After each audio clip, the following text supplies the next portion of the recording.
here with Nero. This is Nero. It's 6 in the morning. It's light outside, but kind of not ready yet. I want to enjoy some downtime. Some awakening downtime with the sandbag. So, we're just chilling. This week has been massive for me. Bit over a week. Some big movements in my life.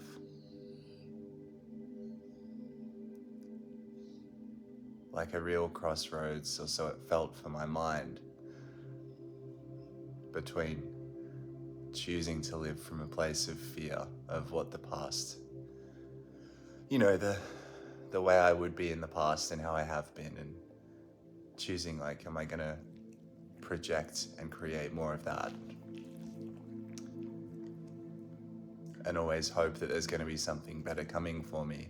This illusion, which I actually don't even want, which just stops me from seeing what I've got, which is so, so, so beautiful.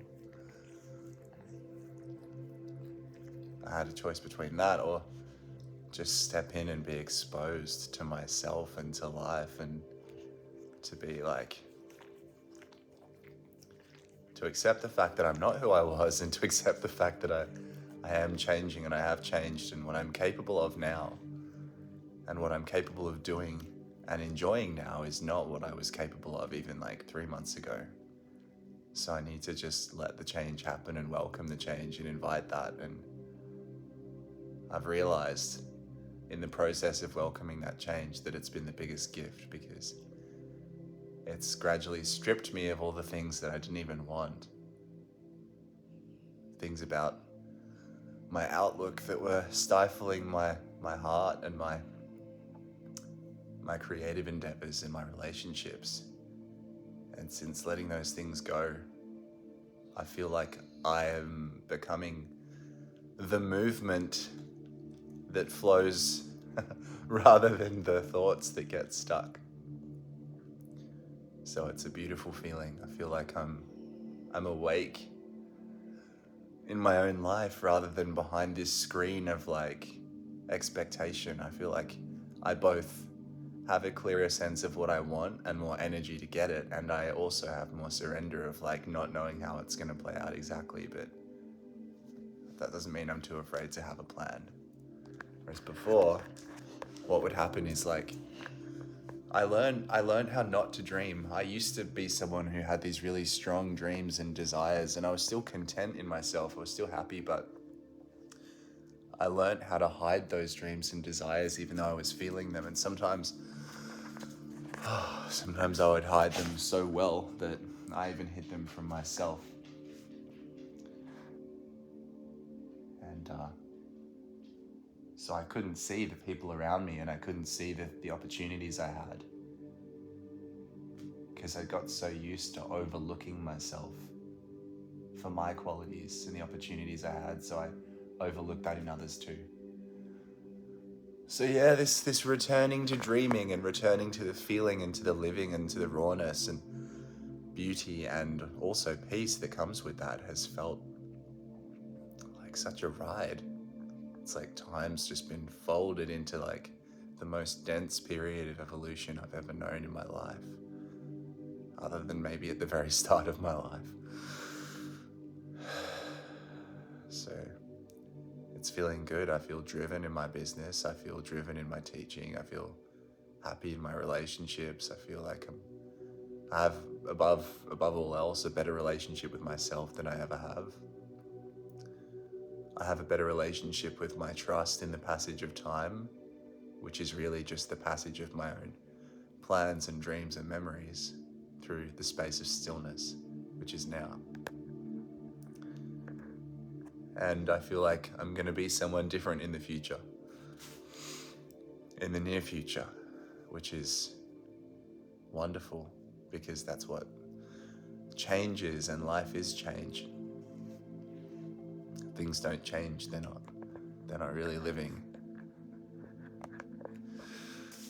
It's this mixture of changing and sustaining that shows you something is alive. For something to be alive, it has to be able to change its form.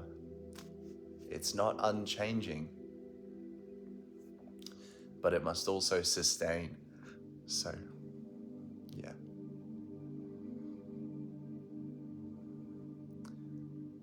And I wanted to share this with you because this is the reason for doing everything I do, like allowing the body to move through change and to be changed, because that's what it wants, that's what it's for. Allowing ourselves to rest in our relationship with ourself and with the things that we're passionate about, to allow the things that need to shift, to find what's essential and most meaningful in life, and to create that and to witness that it's already here, so we can let go of what we don't need to create or want to create anymore. And such a big part of developing the body is developing the internal. It's becoming an emotional athlete, as some of my friends would say, or an emotional warrior, or an emotional magician, or whatever the archetype is. Developing the body, because through that you'll be confronted with these little opportunities, these moments to relax, these moments to feel the weight of life, and to actually be glad that it's here, and to breathe under it, and to recognize that it's serving you well, that it's good for you. Even though sometimes you don't know how. Sometimes it seems like the weight is a bit more than you can take. That's why we train. What that says about us is more important than what we think about ourselves. The values that we inhabit and enact through that are more important than the doubts we have. And a lot of you guys watching this are probably under-recognizing the ways you do act on your values. You're probably not realizing that you're very consistent. It's just that you're sometimes unclear what you want, and you're sometimes unclear how to value what you value best. And that's life, that's okay, but that doesn't mean that you're failing. It doesn't mean that you're not succeeding. It doesn't mean that you're not any of these things. It doesn't negate you in any way. Keep moving into yourself and keep moving into life and trusting in life. And just keep clarifying. Just keep clarifying. Just keep adding. Just keep distilling. Just keep it going.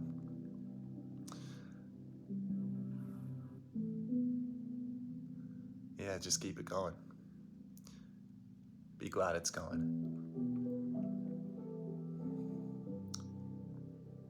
And when we do this, when we're glad it's going, when we recognize that there's creation and beauty even in sadness, and that when something's meant for us, even if it's painful, it still feels right somehow.